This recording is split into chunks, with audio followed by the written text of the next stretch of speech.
Before we dive into this emotional journey of love, betrayal, and redemption, I'd love to hear from you.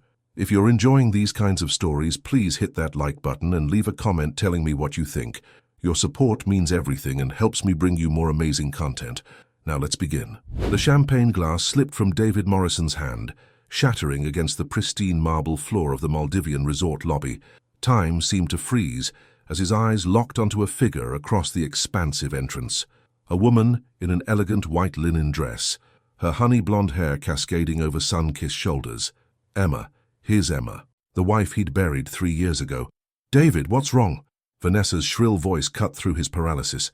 His new bride of 48 hours clutched his arm, her perfectly manicured nails digging into his Armani suit, but he couldn't tear his gaze away from the impossible vision.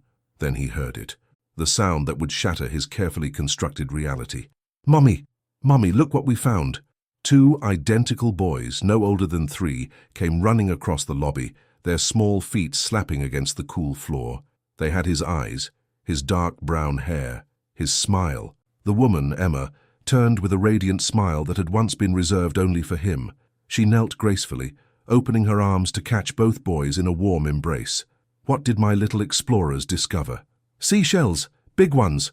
the boys chorused, holding up their treasures with pride. David's world tilted on its axis. The boys. The impossible resurrection of his dead wife. The way she moved with such confidence, such prosperity. This wasn't the struggling waitress he'd abandoned after his mother convinced him she was a gold digger who'd faked her pregnancy test. Sir, are you all right?" A resort employee materialized at his side, concerned about the broken glass and the pale-faced CEO, who looked like he'd seen a ghost. Because he had. "David, you're embarrassing me," Vanessa hissed, her smile strained as other guests began to notice the commotion. "What's gotten into you?" Emma's head turned at the sound of his name. Their eyes met across the distance, and he watched every emotion flicker across her face. Shock, pain, rage, and finally, a cold indifference that chilled him to his core. She stood slowly, protectively positioning herself between him and the children. Those children, his sons. The realization crashed over him like a tidal wave. "Emma," he breathed, taking an involuntary step forward. "Mr. Morrison." Her voice was ice, professional, distant, as if they were strangers. "Welcome to Paradise Cove Resort. I'm Emma Hartley, the owner. I trust your stay will be comfortable." Owner. The word echoed in his mind. This was her resort. The same woman who'd worked double shifts at a diner to put herself through online business courses. The same woman his mother had dismissed as beneath their family's standards. "Emma, what could he possibly say? I thought you were dead. I believed my mother when she said you'd died in a car accident after our divorce. I never knew about our children. Miss Chen will show you to your honeymoon suite," Emma continued, her professional mask never slipping. But he caught the slight tremor in her hands as she pulled the boys closer. "Boys, say hello to our guests." "Hello," they chorused obediently, their innocent smiles piercing David's heart. "How old are they?" The question escaped before he could stop it. Emma's jaw tightened. "That's hardly appropriate conversation, Mr. Morrison. Your wife seems eager to settle in." She emphasized the word wife like a weapon. Vanessa's fingers dug deeper into his arm. "David, what is going on? Do you know this woman?" He couldn't form words. Couldn't explain, couldn't breathe. Emma bent down, whispering something to the boys, before they scampered off with a cheerful nanny who appeared from nowhere. Then she straightened, squaring her shoulders, and faced him with the bearing of a queen. This wasn't the vulnerable woman he remembered. This Emma radiated power and success. "Mr. Morrison, if you'll excuse me, I have a resort to run. Enjoy your honeymoon." The word dripped with bitter irony. She turned on her heel, her dress flowing elegantly as she walked away, leaving behind the faint scent of jasmine, her signature perfume that he'd once bought her from a drugstore, because that's all she could afford. Now she probably owned the perfume company. "David Morrison, you will explain yourself right now," Vanessa demanded, her voice rising to a pitch that made other guests turn and stare. But David couldn't speak. He watched Emma disappear through a staff-only door, his mind reeling with impossible questions. How was she alive? How had she built this empire? Why had his mother lied? And those boys, his sons, what else had he missed while building his fortune and believing he was grieving? A hotel manager appeared, smoothly handling the broken glass situation and ushering them toward the elevator with practiced efficiency. As the doors closed on Vanessa's increasingly frantic questions, David caught one last glimpse of the lobby. Emma had returned, standing by the concierge desk with a tablet in hand, looking every inch the successful businesswoman. She glanced up at the elevator, and for just a moment their eyes met again. In that brief connection he saw it, the truth that would haunt him through every moment of this nightmare honeymoon. She hadn't died. She'd simply risen from the ashes of what he'd destroyed, built an empire, and raised their sons without him. And now, 3 years too late, David Morrison finally understood what he'd really lost. The honeymoon suite mocked David with its romantic excess. Rose petals scattered across silk sheets, champagne chilling in an ice bucket, floor-to-ceiling windows showcasing the turquoise paradise beyond. Vanessa immediately began her Instagram documentation, posing by the private infinity pool, oblivious to his turmoil. David stood at the window scanning the beach below. There, Emma sat at a beachfront cabana, her boys playing in the sand nearby under the watchful eye of their nanny. Even from this distance, he could see her checking her phone, occasionally looking up to wave at the children, completely at ease in her skin. "Are you even listening to me?" Vanessa's voice grated like nails on a chalkboard. "I asked who that woman was." "An old friend," he lied, the words tasting bitter. "An old friend who makes you break champagne glasses and look like you've seen a ghost." Vanessa's eyes narrowed with suspicion. "Try again." His phone buzzed. Richard, his best friend and business partner, responding to his frantic text, "Need everything you can find on Emma Hartley, owner of Paradise Cove Resorts. Now." The response came quickly. "Emma Hartley, you're Emma. I thought she was... Just do it." "I'm going to the gym," David announced, grabbing his phone and heading for the door. "We just got here. It's our honeymoon. I need to clear my head." He didn't wait for her response, but he didn't go to the gym. Instead, he found himself drawn back to the lobby, studying the elegant design with new eyes. Reclaimed wood, local art, sustainable luxury. This was Emma's vision, the same woman who used to sketch resort designs on napkins during her break at the diner, dreaming of a future that seemed impossibly far away. "Mr. Morrison," a smooth male voice interrupted his observations. A man in his mid-40s, impeccably dressed, approached with an extended hand. "James Chen, General Manager. I understand there was an incident earlier. Please accept our apologies for any inconvenience." "No apology necessary, it was my fault." David shook his hand, noting the Rolex, the confident bearing. This wasn't just an employee, this was Emma's right-hand man. "Actually, I was hoping to speak with Ms. Hartley about business." James's expression remained professionally neutral, but David caught the flash of protective concern. "Ms. Hartley is quite busy. Perhaps I can help you with—" "I insist."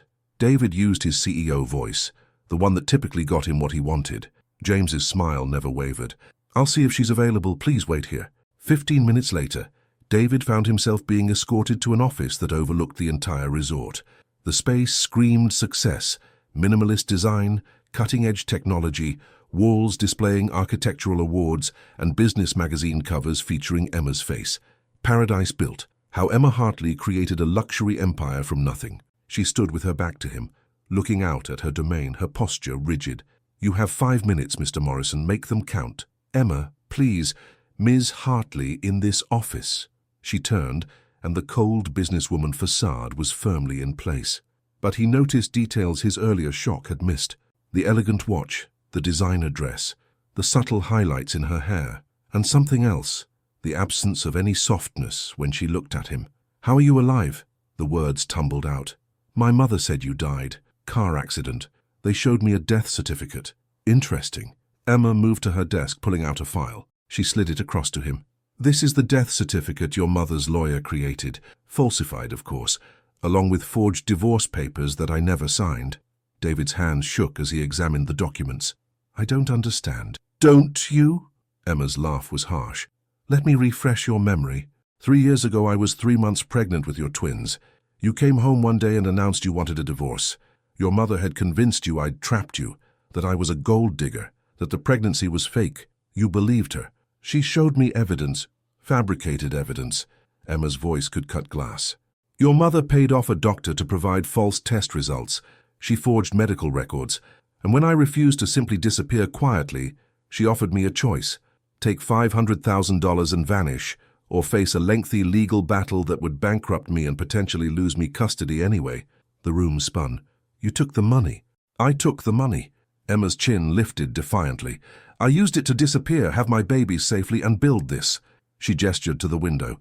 I started with a small beachside inn in Thailand, learned the business from the ground up, worked 20-hour days with 2 infants, and I built an empire.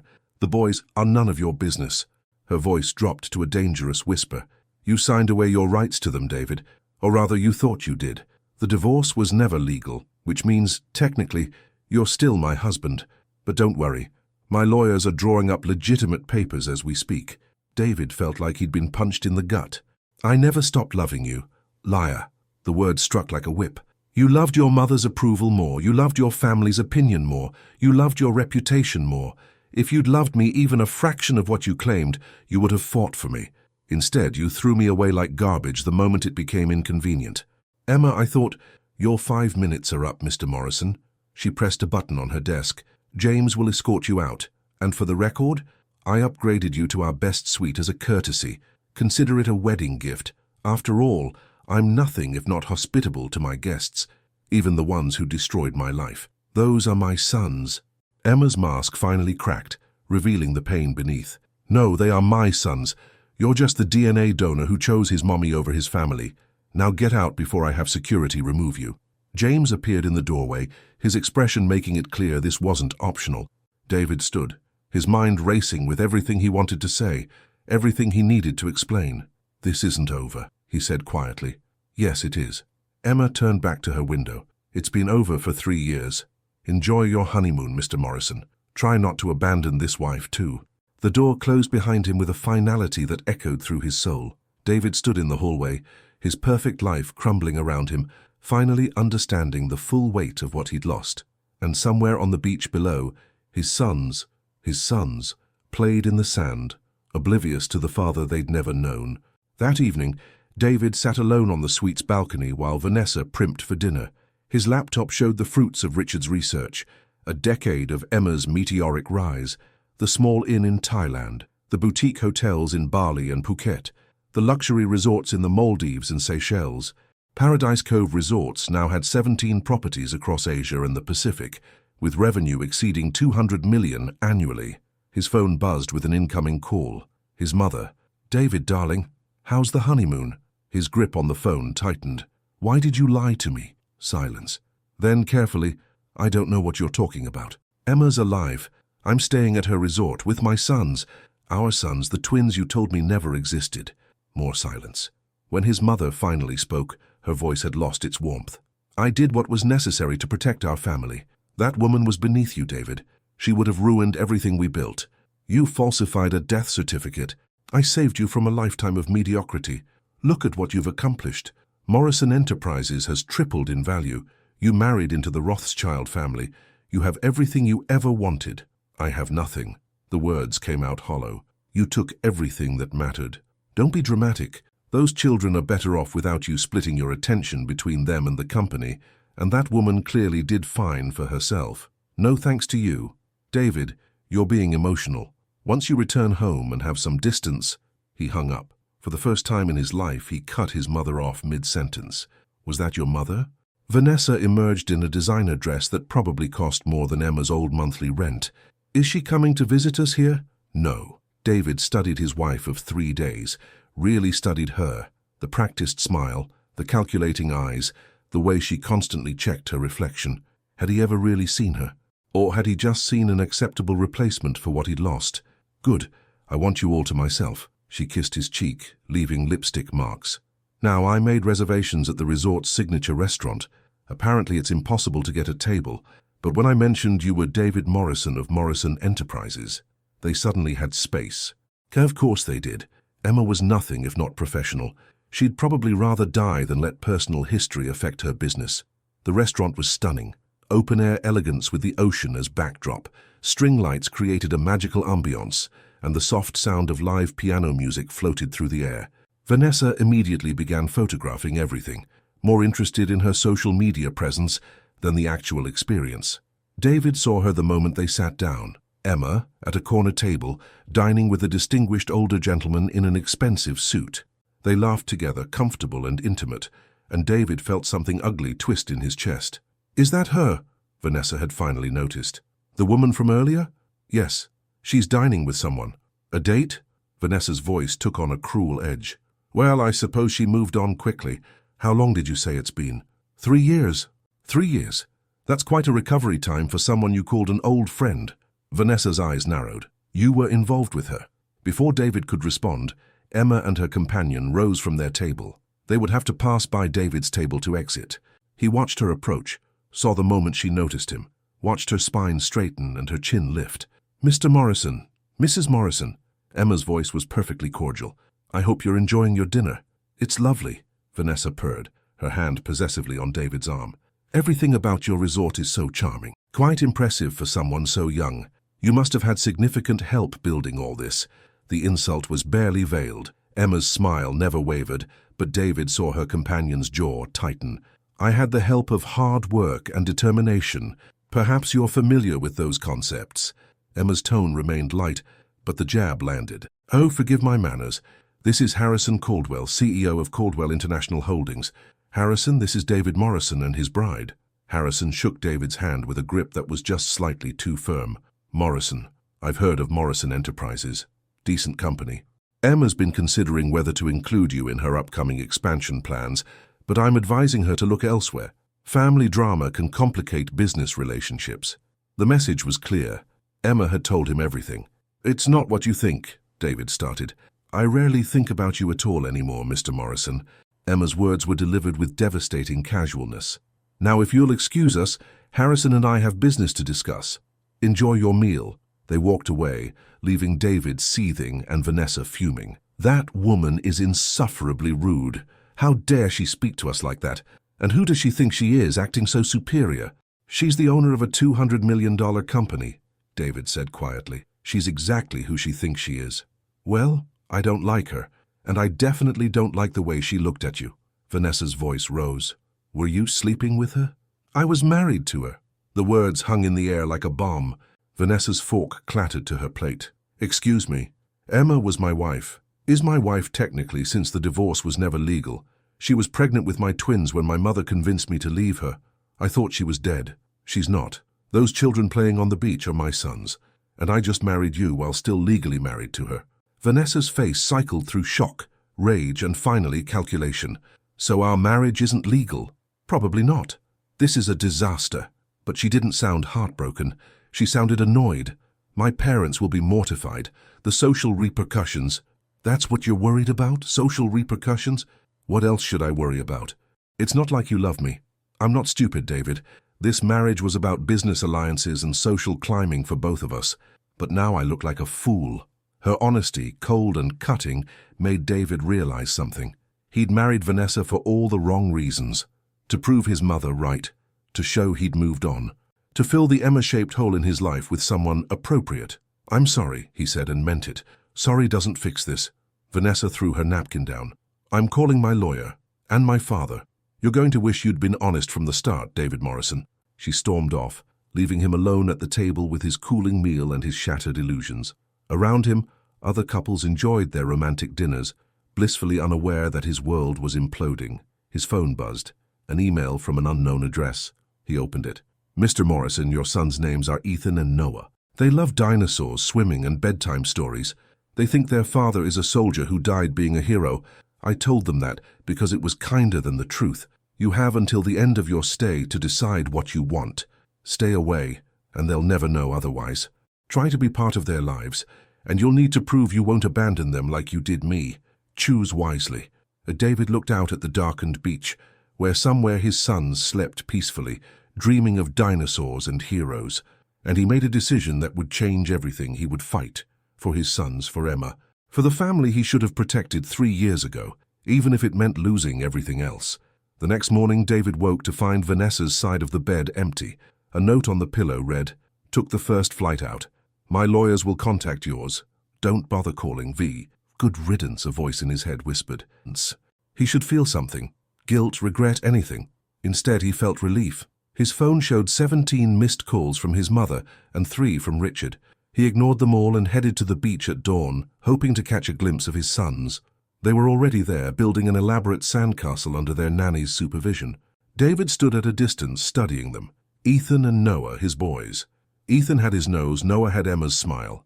They moved with the unself-conscious joy of children who felt loved and secure. They don't need you watching them like a stranger. He turned to find Emma behind him, dressed in running clothes, her hair pulled back in a ponytail. Even without makeup, slightly sweaty from her morning run, she was breathtaking. I don't know how else to watch them. I don't know them. Whose fault is that? But her tone lacked the ice from yesterday. She sounded tired. I know you won't believe me, but I thought you were dead, Emma. My mother showed me a death certificate. I mourned you. For how long? She crossed her arms. Before you moved on to Vanessa. 18 months, I was a mess. Richard practically ran the company because I couldn't function. David ran his hand through his hair. Then my mother introduced me to Vanessa, said it was time to move on, that you would have wanted me to be happy. How convenient. Emma watched the boys, her expression softening. They ask about you sometimes, why they don't have a daddy like their friends. I told them you were a hero who died saving people. Why? Because hating you was my burden to carry, not theirs. They deserved to think well of their father even if he didn't deserve it. She finally looked at him. Your wife left, I heard. News travels fast. It's a small resort, the staff gossips. Emma paused. What are you going to do, David? I want to know my sons. That's not an answer. Are you going to be a weekend dad? A birthday and Christmas father? Because they deserve better than half measures. They deserve someone who won't abandon them when it gets hard, or when your mother disapproves. I'm cutting my mother out of my life. Emma's eyebrows rose. Just like that? Just like that.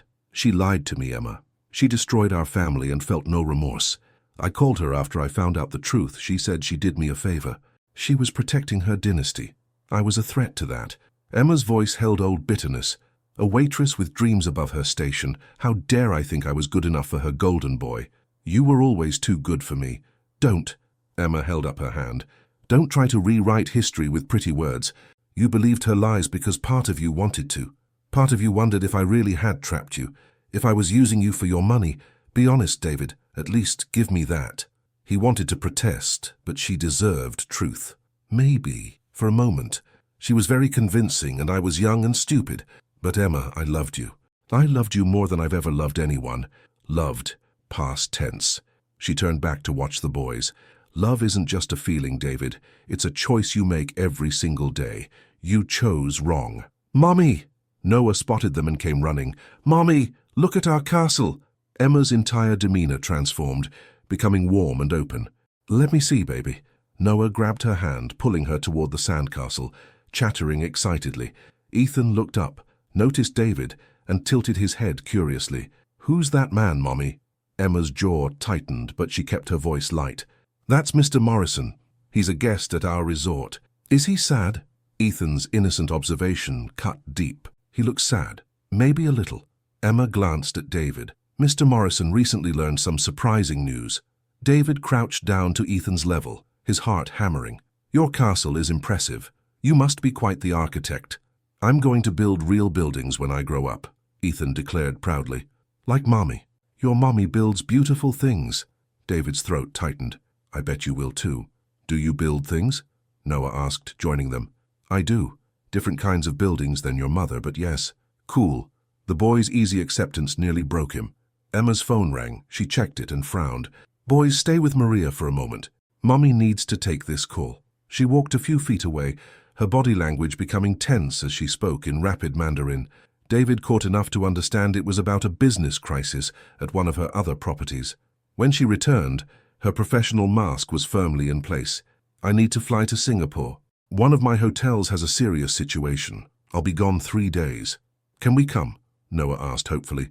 Not this time, baby. You'll stay here with Maria and have fun at the beach.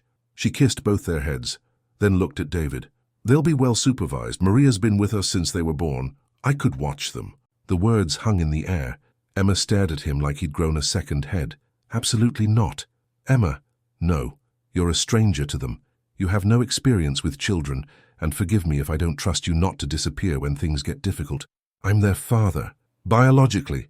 Emma's voice dropped to a harsh whisper. But you haven't earned the right to that title. Being a father is about showing up, David. Every single day, through tantrums and illnesses and boring routine. You don't get to skip 3 years and just step into that role. Then let me start earning it. They stared at each other, the air thick with tension. Finally, Emma closed her eyes, seeming to come to a difficult decision. Fine, but Maria stays with you at all times. You don't make any decisions without consulting her. And if you upset my boys in any way, I will destroy you so thoroughly that your company will be a footnote in business history. Do you understand? Yes, I mean it, David. I built an empire from nothing while raising twins alone. Ruining you would be child's play. He believed her. This Emma was formidable in ways the young waitress never had been. Adversity had forged her into steel. I won't let you down. You already did. Don't do it again. She turned to the boys.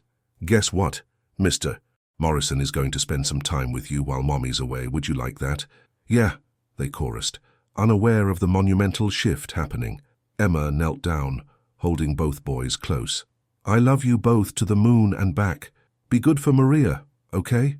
Okay, Mommy, they promised. She stood, gave David one last warning look, and walked away. He watched her go, understanding that she'd just given him the most precious gift she could, a chance, a single, fragile chance to prove he could be the father his sons deserved. He just prayed he wouldn't waste it.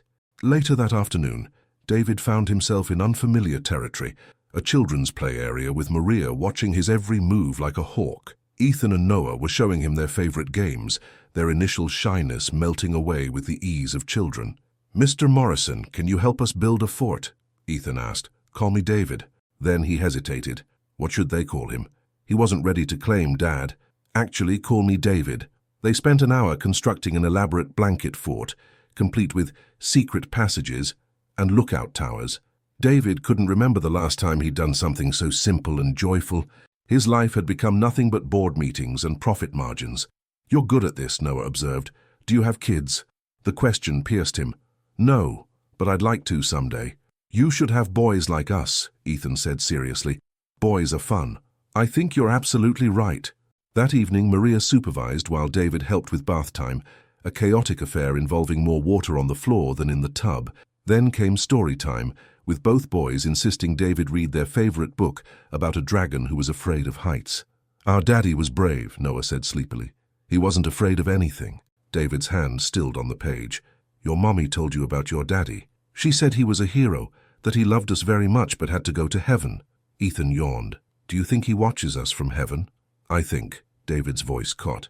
I think any father would be proud to watch over boys like you. They fell asleep mid-story, curled up on either side of him. David sat there, afraid to move and break the spell, feeling the weight of their small bodies against his and the enormity of what he'd missed. Maria appeared in the doorway. You should put them in their beds, Mr. Morrison. He carefully transferred each boy to their bed, tucking them in the way he'd watched Maria do. As he turned to leave, Noah's small voice stopped him. David, will you read to us tomorrow too? If your mother says it's okay. I hope she says yes. You do good dragon voices. Noah yawned and rolled over. David stood in the doorway watching them sleep and felt something shift in his chest. This wasn't about proving something to Emma or assuaging his guilt. This was about these two incredible little people who deserved a father who would fight for them. His phone buzzed, a text from Emma. How are they? Asleep? They're perfect, Emma. They're absolutely perfect. I know, don't forget it, I won't, I promise. 3 dots appeared, then disappeared. Finally, actions speak louder than words, David. Show me. He would. Whatever it took, however long it required, he would prove that he could be the father Ethan and Noah deserved. Even if Emma never forgave him, he would do this for his sons. 3 days with Ethan and Noah changed everything. David learned that Ethan was allergic to strawberries, that Noah had nightmares about sea monsters, that both boys loved pancakes shaped like dinosaurs and sang off-key in the shower. He learned the weight of responsibility, the exhaustion of keeping up with energetic 3-year-olds, and the indescribable joy of their spontaneous hugs and laughter. He also learned he'd been living half a life. Mr. David, Maria said on the 3rd evening, using the compromise name the boys had adopted, you're a natural with them. I've made mistakes, David admitted, thinking of the time he'd let them have too much sugar and they'd bounced off the walls until midnight. Every parent makes mistakes. What matters is that you keep showing up. Maria studied him. Miss Emma was destroyed when you left, but she built herself back stronger. Don't break her again. I won't. She's arriving tomorrow morning. The boys are planning to make her a welcome home banner. Maria smiled. You should see the glitter explosion in the craft room. That night, David helped the boys finish their banner. Welcome home, Mommy. We missed you. Surrounded by their handprints in rainbow colors.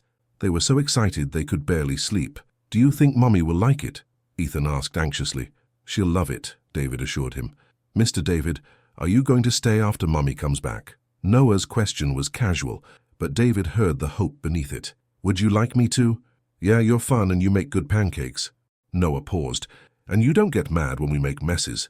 Sometimes messes mean you're having fun, David said, remembering his own sterile childhood where everything had to be perfect. The next morning, David and the boys waited in the lobby with their banner. Other guests smiled at the scene. Two excited children bouncing with anticipation, a man who clearly adored them trying to keep them calm. Then Emma appeared, and David's breath caught.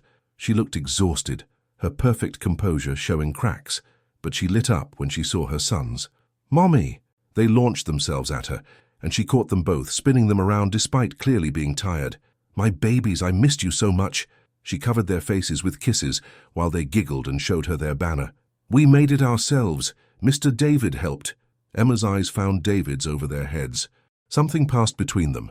Acknowledgement, maybe even the faintest hint of gratitude. It's beautiful, thank you. She seemed to be thanking all of them, but her gaze lingered on David. Mommy, Mr. David makes pancakes shaped like dinosaurs, Noah announced. And he knows all the dinosaur names, Ethan added, even the hard ones. Does he? Emma's lips twitched. That's very educational. And he read to us every night the dragon story, and he does funny voices. And he played in the pool with us, and built sandcastles, and... Emma held up her hands, laughing. Okay. It sounds like you all had a wonderful time. We did, Mommy. Mr. David is nice. Can he stay? The question hung in the air. David saw Emma's expression close off slightly, the protective mother overriding everything else. Mr. David has his own life, sweetie. He can't stay here forever. Why not? Noah asked with a child's simple logic. He likes it here. It's complicated, baby. Emma stood taking each boy's hand. Now let's go see what Maria made for lunch. I'm starving. Can Mr. David come? Ethan pleaded. Emma hesitated, then nodded. If he'd like. I'd like that very much. Lunch was surprisingly comfortable. The boys dominated the conversation, telling Emma every detail of their 3 days. She listened with genuine interest, occasionally glancing at David with an unreadable expression. After the boys went down for their afternoon rest, Emma and David found themselves alone on the terrace outside her private villa. Thank you, she said quietly. Maria sent me updates, but hearing it from them, they clearly bonded with you. They're incredible kids. You've done an amazing job with them. I had no choice. It was raise them well or fall apart.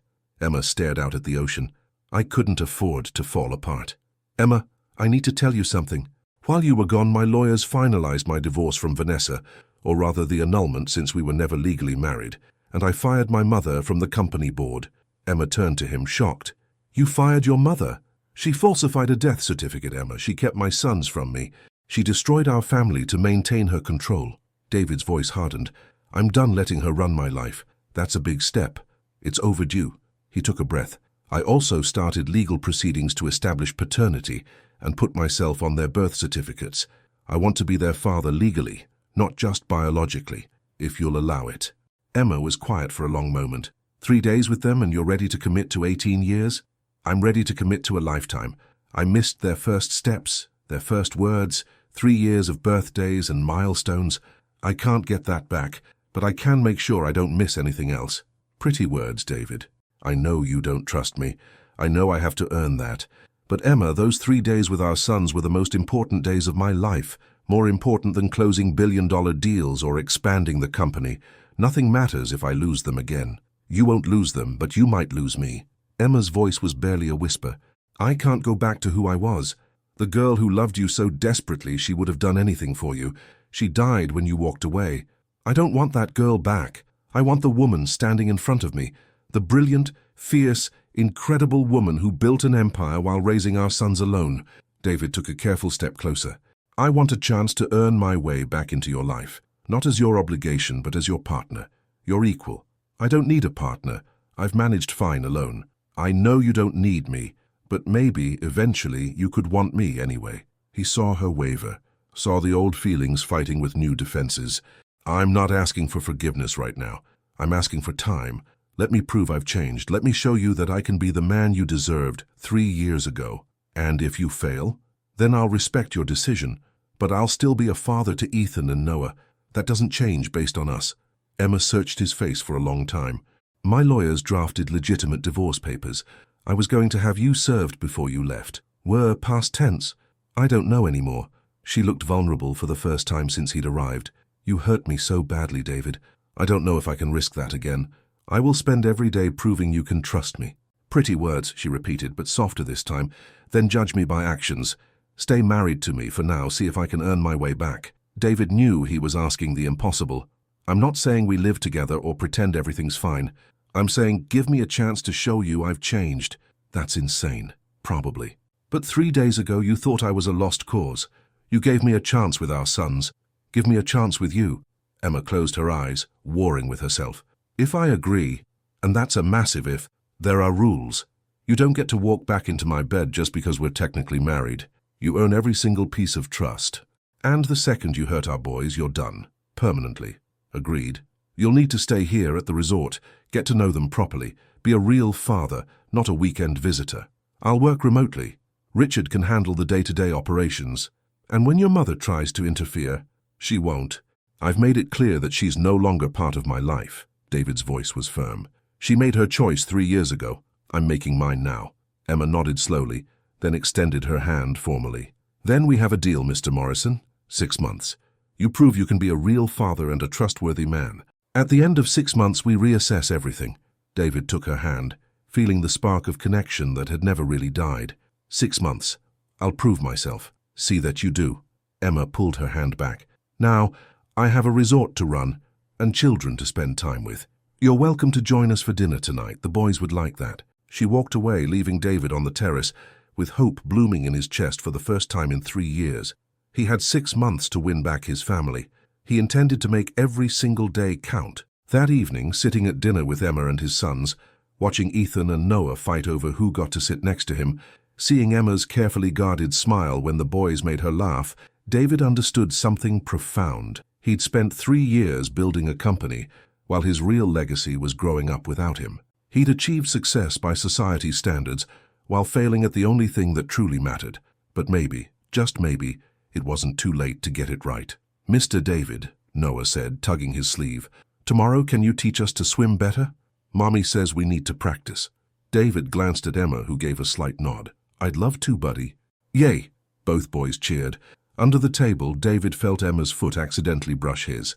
She didn't move it away immediately, and in that brief contact, he felt possibility. 6 months. He could do this. He would do this. For his sons. For Emma. For the family they should have been all along. 3 months later, David had settled into a routine he never knew he needed. His mornings started with sunrise swims with Ethan and Noah, teaching them strokes and confidence in the water. Breakfast was a family affair. He'd gotten quite good at making those dinosaur pancakes.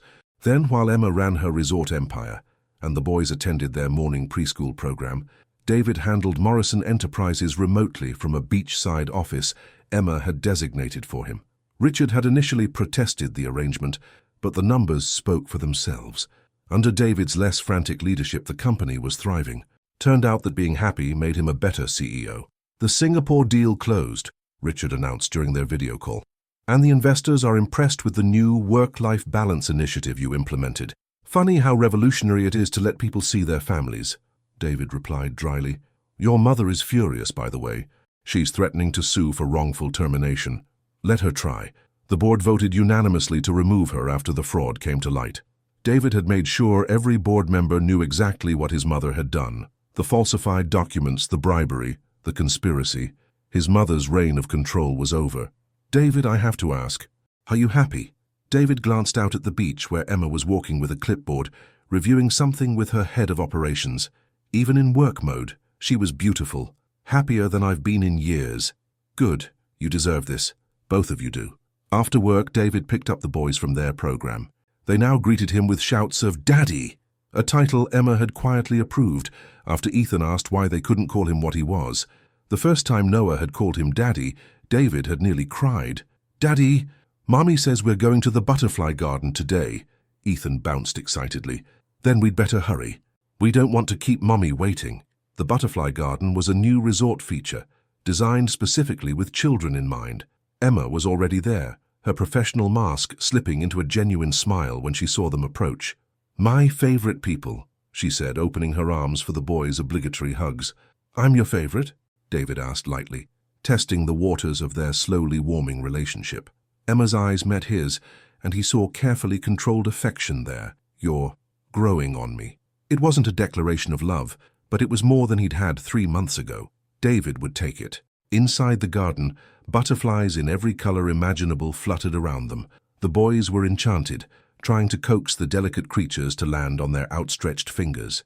"This is amazing," David said to Emma. "Your design?" "Mostly. I wanted to create something magical for families." She watched the boys with soft eyes. "When I was building this empire, I kept thinking about the kind of places I would have wanted to take them, where parents could connect with their children away from screens and stress. You've created something special here, Emma. Not just this garden, all of it.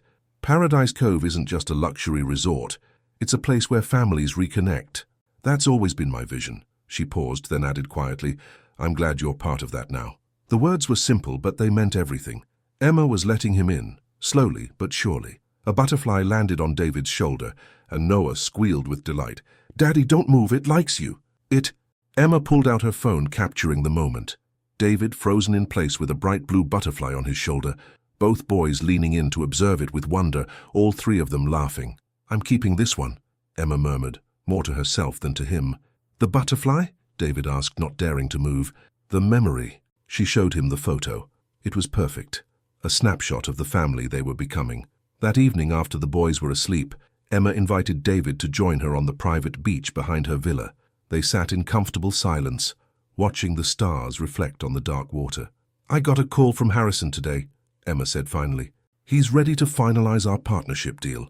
Paradise Cove will be expanding into the Caribbean and Mediterranean. That's incredible. Congratulations. He also asked if I was still planning to divorce you." Emma drew patterns in the sand with her finger. "I realized I didn't have an answer." David's heart rate picked up. "What did you tell him?" "That it was complicated." She looked at him. "Is it still complicated, David?" "For me? No. I love you, Emma. I never stopped, but I understand if you—" "Stop." She held up her hand. "Let me talk. These 3 months watching you with our boys, seeing you actually do the work of being a father, not just the fun parts, but the hard parts too.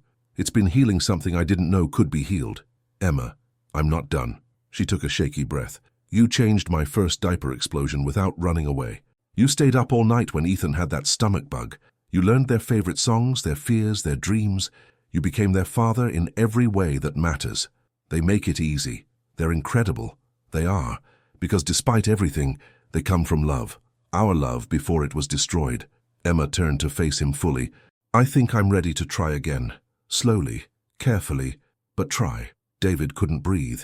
"You mean—" I want to see if we can rebuild what we lost. If the David sitting here with me can be trusted with my heart again." Her voice wavered. "I'm terrified, but I'm also tired of being angry and hurt. I want to be happy.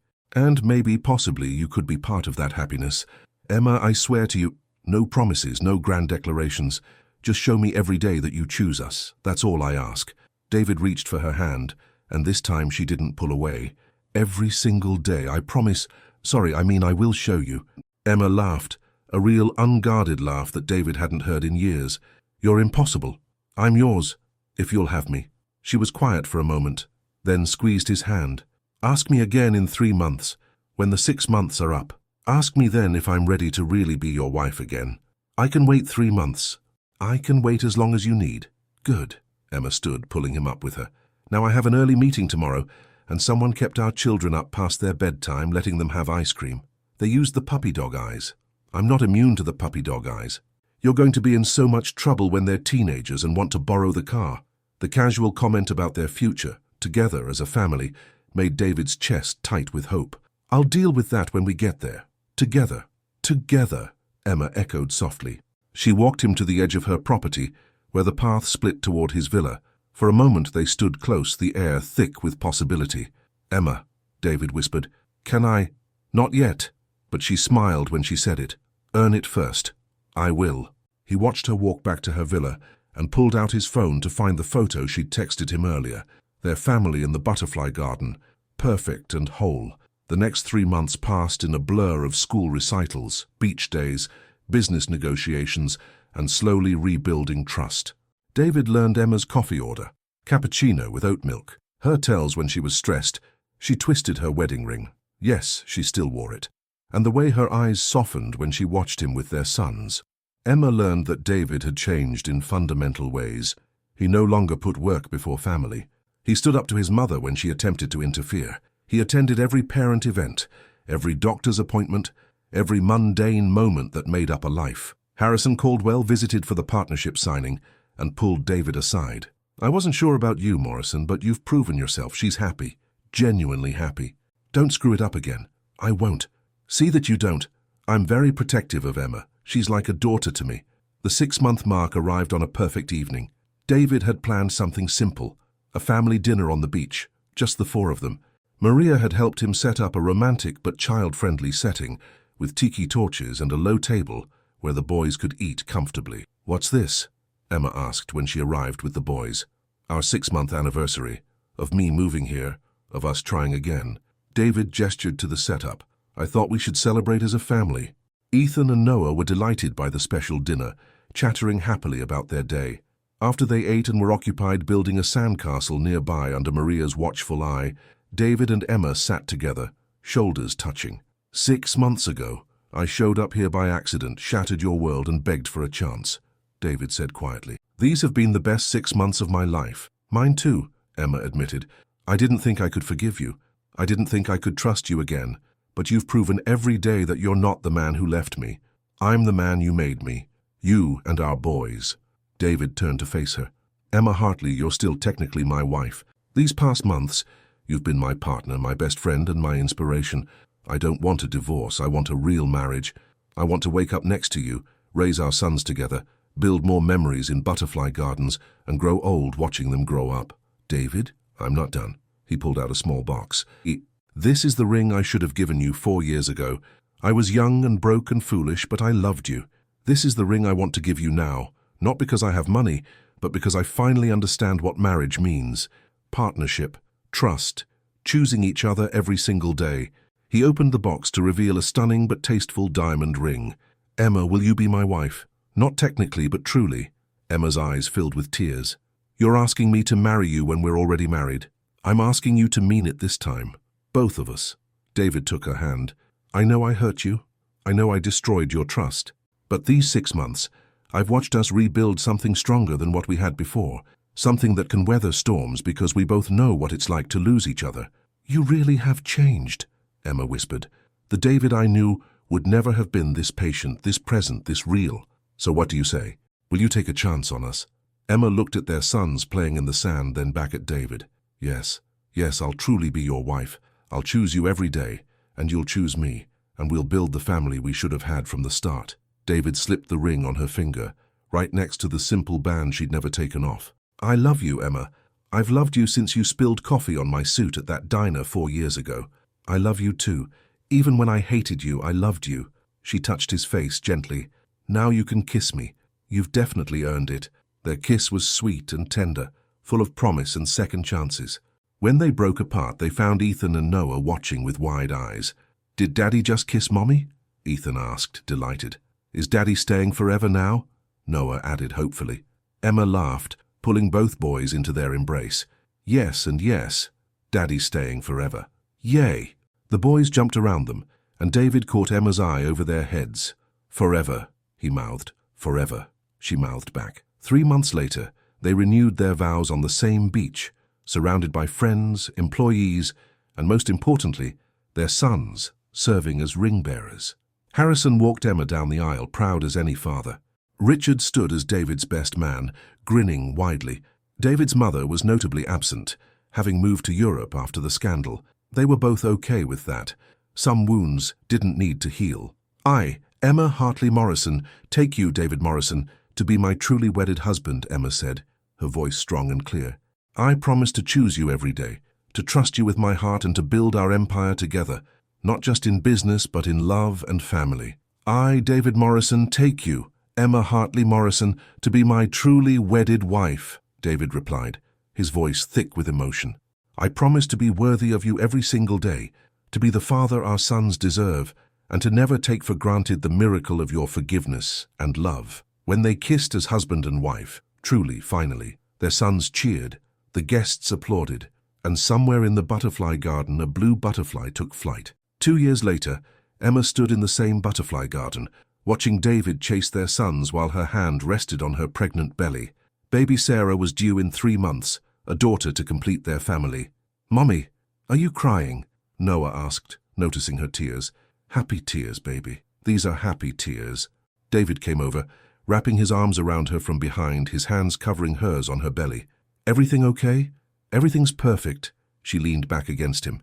Absolutely perfect. And it was. They'd built their paradise, not just in resorts and business success, but in the family they'd fought so hard to create. David had proven he could be trusted with her heart, and Emma had proven that forgiveness and love could be stronger than pain and betrayal. Their sons had their father. Their daughter would grow up in a home filled with love. And Emma and David had their second chance, one they'd earned through patience, dedication, and choosing each other every single day. As the butterfly landed on Emma's shoulder, she smiled. Some things were worth fighting for. Some loves were worth a second chance. And some families were always meant to be. They just had to find their way back to each other first. The end.